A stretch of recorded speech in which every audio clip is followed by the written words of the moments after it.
آج جمعۃ المبارک کے خطبہ کا موضوع مؤذن رسول صلی اللہ علیہ وسلم، مؤذن رسول صلی اللہ علیہ وسلم حضرت سیدنا بلال حبشی رضی اللہ تعالی عنہ، آپ کی شان اور عظمت اور مساکین کی شان اور عظمت اللہ رب العالمین نے قرآن کریم کے اندر سورۃ الانعام کے اندر ارشاد فرمایا، اے پیارے محبوب،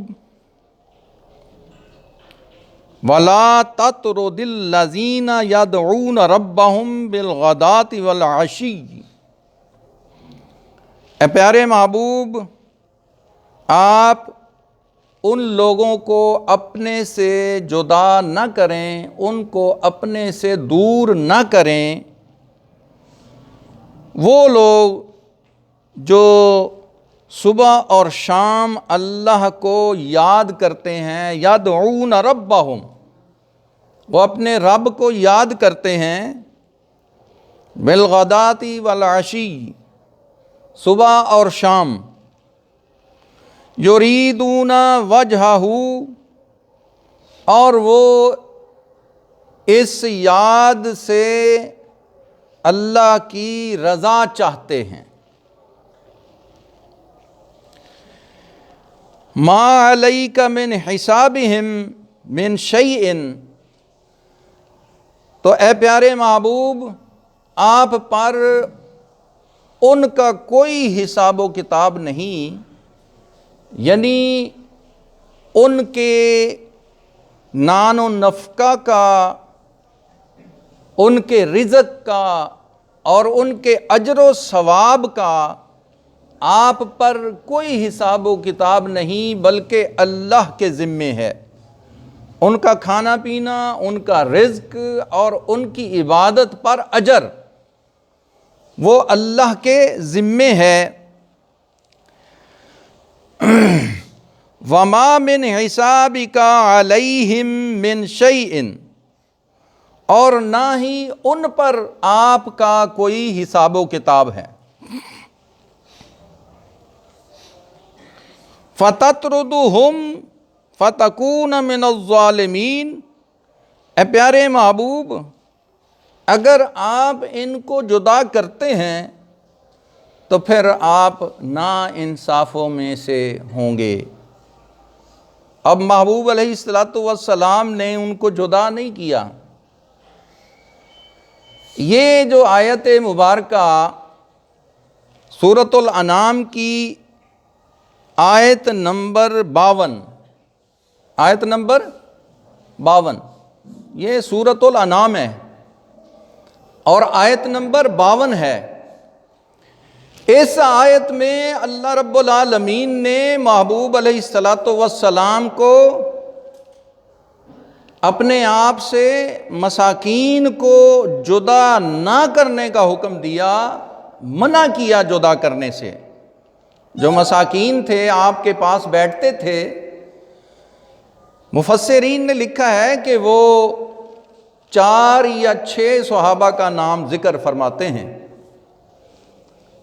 حضرت بلال حبشی، حضرت صہیب رومی، حضرت عمار بن یاسر، حضرت مسعود، حضرت خبیب۔ تو یہ جو صحابہ تھے یہ محبوب علیہ السلام کی بارگاہ میں بیٹھے رہتے تھے، یعنی سرکار کی زیارت کرتے رہتے تھے، اور آگے پیچھے بھی، صبح شام بھی، اور تمام وقت نبی پاک صلی اللہ علیہ وسلم کی زیارت میں گزارتے تھے۔ ہوا یہ کہ قریش مکہ کے کچھ سردار آئے، تو انہوں نے آ کے نبی پاک صلی اللہ علیہ وسلم کی بارگاہ میں یہ درخواست پیش کی، مشرکین مکہ کے سردار، انہوں نے یہ درخواست پیش کی کہ پیارے محبوب، اگر آپ یہ جو مساکین ہیں، فقراء ہیں، جو غلام ہیں، یا رسول اللہ ہم آپ سے بات چیت کرنا چاہتے ہیں اسلام کے حوالے سے، اگر آپ ان کو اٹھا دیں، ہم آپ کو علیحدگی میں ملنا چاہتے ہیں، اپنی مجلس سے ان کو ذرا ہٹا دیں تاکہ ہم آپ کے ساتھ بات چیت کر لیں۔ تو محبوب علیہ السلام نے یہ خیال کرتے ہوئے کہ یہ سردار جو ہیں اگر یہ اسلام قبول کر لیتے ہیں، یہ ابتدائے اسلام کی بات ہے، اگر یہ سردار اسلام قبول کرتے ہیں تو ان کے جو متبعین ہیں، یعنی جو رعایا ہیں، وہ سب کے سب مسلمان ہو جائیں گے، اسلام قبول کر لیں گے۔ نبی پاک صلی اللہ علیہ وسلم نے ان کی درخواست کو قبول کر لیا۔ رسول اللہ صلی اللہ علیہ وسلم نے فرمایا کہ اچھا، تو انہوں نے سرداروں نے کہا کہ آپ ہمیں یہ لکھ کر دے دیں کہ جب ہم آیا کریں گے آپ کے پاس تو یہ جو فقراء ہیں، آپ کی بارگاہ میں بیٹھنے والے غلام مساکین جو ہیں، ان کو آپ اٹھا دیا کریں گے، تو ہمیں آپ علیحدگی میں ٹائم دیا کریں گے۔ محبوب علیہ السلام نے کاغذ اور قلم منگوایا اور مولا علی کو بلوایا لکھنے کے لیے مولا علی کو کاغذ قلم منگوا کے ابھی لکھوانا تھا کہ محبوب علیہ السلام کے پاس حضرت جبرائیل امین تشریف لے آئے، آ کے عرض کی کہ اللہ رب العالمین نے آپ کو سلام بھیجا ہے۔ محبوب علیہ السلام جب بھی حضرت جبرائیل امین آتے، اللہ کا سلام پیش کرتے تو سرکار بہت خوش ہوتے۔ نبی پاک صلی اللہ علیہ وسلم نے خوشی سے جواب دیا۔ حضرت جبریل امین رضی اللہ تعالی عنہ آپ نے عرض کی کہ یا رسول اللہ، یہ ایک حکم بھی ساتھ میں لایا ہوں اللہ کی طرف سے۔ تو اس وقت رسول اللہ صلی اللہ علیہ وسلم کو اللہ رب العالمین نے حکم دیا، وَلَا تَطْرُدِ الَّذِينَ يَدْعُونَ رَبَّهُمْ بِالْغَدَاةِ وَالْعَشِيِّ۔ اے پیارے محبوب، آپ ان مساکین کو اپنے سے جدا نہ کیجئے گا، ان کو نہ اٹھائیے اپنی مجلس سے۔ کیوں کہ کفار جو ہیں، وہ جو سردار ہیں، وہ ان کے ساتھ بیٹھنا اپنی حد تک سمجھتے ہیں، توہین سمجھتے ہیں، اور اللہ رب العالمین جانتا ہے کہ وہ اسلام قبول کرنے والے نہیں ہیں۔ محبوب علیہ السلام کو اللہ رب العالمین نے منع فرما دیا، اور منع فرمانے میں یہی حکمت تھی کہ پیارے محبوب، جو غرباء آپ کے پاس بیٹھتے ہیں یہ حق اور سچ والے ہیں، اور یہ پکے مسلمان ہیں، پکے مومن ہیں، یا رسول اللہ آپ کی یہ محبت والے ہیں، جو آپ کی زیارت کرتے رہتے ہیں دن اور رات، صبح اور شام، اللہ کے احکام پورے کرتے ہیں، اور ان کے پاس اگر مال نہیں ہے تو کیا ہے، ان کے پاس آمنہ کا لال ہے، محبوب علیہ السلام کی ذات ہے، محبوب کا خدا ہے، اللہ رب العالمین ان کے ساتھ ہے۔ اے پیارے محبوب، ان کافروں، مشرکوں اور مالداروں، سرداروں کی خاطر ان مساکین کو مت اٹھائیے، اپنے پاس سے نہ اٹھائیے۔ تو یہ نبی پاک صلی اللہ علیہ وسلم کو جو منع کیا گیا ہے، سرکار دو عالم صلی اللہ علیہ وسلم کے وسیلے سے ہر مومن کو منع کیا گیا ہے کہ اگر کوئی آپ کے پاس غریب یا مسکین بیٹھا ہوا ہے تو اس کو حقیر جانتے ہوئے کسی مالدار کی خاطر وہاں سے نہیں اٹھانا چاہیے۔ اس لیے اللہ رب العالمین نے مسجد میں سب کو برابر رکھا ہے۔ اللہ کی بارگاہ میں کوئی بھی جو ہے، کوئی امیر، کوئی مالدار، کسی غریب کو چاہے وہ پہلی صف میں بیٹھا ہو اسے اٹھا نہیں سکتا۔ ہمارے دین میں یہ عزت نفس کا کتنا خیال رکھا گیا ہے۔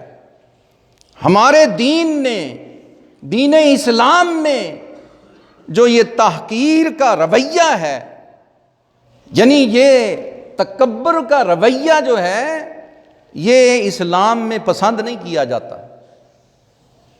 تو ہم مسلمان اگر اس رویے سے باز رہیں تو اللہ اور اللہ کے رسول کے حکم کی یہ پابندی ہے۔ اور محبوب علیہ السلام کو جو اللہ رب العالمین نے یہ منع فرمایا اور فرمایا کہ اے پیارے محبوب، اگر وہ آپ کے پاس بیٹھتے ہیں تو آپ پر ان کا کوئی کھانا پینا یا ان کا رزق آپ پر لازم یا فرض نہیں ہے، اور جو وہ عبادت کرتے ہیں ان کا اجر اور ثواب بھی آپ پر لازم نہیں ہے کہ آپ دیں، وہ اللہ ہی اس کا ذمہ دار ہے۔ اللہ نے ان کا رزق بھی دینا ہے اور ان کی عبادت کا اجر و ثواب بھی دینا ہے۔ وہ عبادت اللہ کی بھی کرتے ہیں اور پیارے محبوب آپ کی زیارت بھی کرتے ہیں، آپ کی زیارت کرتے ہیں اور اللہ کی عبادت کرتے ہیں، اللہ کی عبادت کرتے ہیں، آپ کی اتباع کرتے ہیں، آپ کی فرما برداری میں رہتے ہیں۔ تو اے پیارے محبوب، ان کو اپنے سے نہ جدا کیجئے گا۔ یہ اللہ رب العالمین کی طرف سے جب حکم آیا تو حضرت بلال حبشی رضی اللہ تعالی عنہ، آپ چونکہ مؤذن رسول بھی ہیں، حضرت بلال حبشی، آپ کی یہ شان اور عظمت ہے کہ محبوب علیہ السلام جب معراج شریف پر تشریف لے گئے تو نبی پاک صلی اللہ علیہ وسلم نے واپس آ کے جب تشریف لے آئے تو فرمایا کہ اے بلال، میں نے جنت میں اپنے آگے آگے تیرے قدموں کی آواز سنی ہے۔ تو آپ اندازہ کریں، علماء نے اور مفسرین نے اس کی یہ تعبیر بیان کی ہے کہ نبی پاک صلی اللہ علیہ وسلم سے پہلے بھی، سرکار سے بھی پہلے جنت میں حضرت بلال جائیں گے۔ سرکار دو عالم صلی اللہ علیہ وسلم نے جب یہ فرمایا کہ مجھ سے بھی پہلے جنت میں بلال جائے گا تو صحابہ کرام نے عرض کی کہ یا رسول اللہ یہ کیسے؟ سرکار نے فرمایا کہ میری سواری کی مہار بلال کے ہاتھ میں ہوگی، جنت کے دروازے سے سب سے پہلے بلال داخل ہوگا، میری سواری بعد میں اندر جائے گی۔ اندازہ کریں کہ محبوب علیہ السلام نے حضرت بلال کی جو شان اور عظمت بیان کی ہے، اس لیے کہ حضرت بلال نے رسول اللہ صلی اللہ علیہ وسلم کی محبت کی خاطر، کلمے کی خاطر بہت مشقتیں، بہت تکلیفیں اپنے جسم پر برداشت کی ہیں۔ جو امیہ تھا وہ یہ حضرت بلال کا آقا تھا۔ حضرت بلال جو تھے وہ تھے غلام تھے امیہ کے، اور امیہ جو ہے وہ حضرت بلال کو نعرہ توحید اور نعرہ رسالت لگانے پر اتنی سزا دیا کرتا تھا کہ کوڑے مارتا تھا اور تپتی ریت پر لٹا دیتا تھا اور بہت سخت سزائیں دیتا تھا۔ جب نبی پاک صلی اللہ علیہ وسلم کو پتہ چلا تو حضرت ابو بکر صدیق رضی اللہ تعالیٰ عنہ کو بھیج دیا کہ جاؤ میرے بلال کو آزاد کروا لاؤ۔ حضرت ابو بکر صدیق رضی اللہ تعالیٰ عنہ جب گئے تو امیہ نے حضرت بلال کو ٹکٹکی پہ لگایا ہوا تھا، یعنی کوڑے برسا رہا تھا۔ تو حضرت ابو بکر صدیق رضی اللہ تعالیٰ عنہ آپ نے جا کے کہا کہ اے امیہ یہودی تھا، کہ تو حضرت بلال کو اتنی سزا کس بات پر دیتا ہے؟ تو امیہ نے کہا میں اس بات پر دیتا ہوں کہ یہ کلمہ محمد مصطفیٰ صلی اللہ علیہ وسلم کا پڑھتا ہے، اس لیے میں اس کو سزا دیتا ہوں۔ یہ ایک خدا کو مانتا ہے، اس لیے میں اس کو سزا دیتا ہوں۔ یہ ختم نبوت کا پرچار کرتا ہے، اس لیے میں اس کو سزا دیتا ہوں۔ حضرت ابو بکر صدیق رضی اللہ تعالیٰ عنہ نے فرمایا کہ تم اس کو اتنی سزا نہ دو۔ تو امیہ نے کہا کہ اگر آپ کو اس کی سزا کی تکلیف ہے تو آپ اس کو خرید لیں، یہ میرا غلام ہے۔ تو حضرت ابو بکر صدیق رضی اللہ تعالیٰ عنہ آپ گئے اسی ارادے سے تھے، خریدنے کے لیے گئے تھے۔ آپ نے فرمایا امیہ بول کیا قیمت مانگتا ہے؟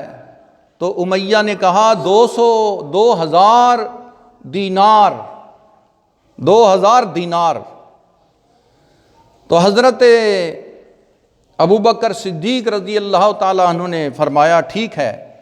اس نے کہا، امیہ نے کہا کہ ایک شرط اور ہے۔ حضرت ابو بکر صدیق رضی اللہ تعالیٰ عنہ فرماتے ہیں کیا شرط ہے؟ اس نے کہا کہ 2000 دینار بھی لوں گا، ایک رومی غلام بھی لوں گا، تب میں اس کو آزاد کروں گا۔